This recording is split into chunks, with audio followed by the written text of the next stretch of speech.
ఇది ఒక సుందరమైన అడవి. అన్ని అడవుల్లాగే ఇక్కడ సింహాలు, పులులు, ఏనుగులు, కోతులు మరియు ఒక ఎలుగుల తెగ కూడా నివసిస్తుంది.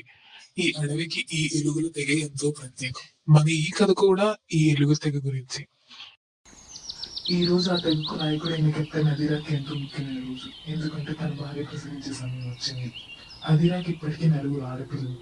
ఈసారైనా తనకి కొడుకు పుడతారని ఎంతో నమ్మకంతో ఆశగా ఎదురు చూస్తున్నారు. అదిరాకు వారసుడు కావాలి.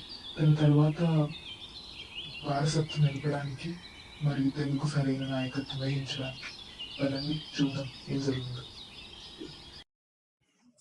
శుభాకాంక్షలు కెప్టెన్, మీకు కూతురు పుట్టింది.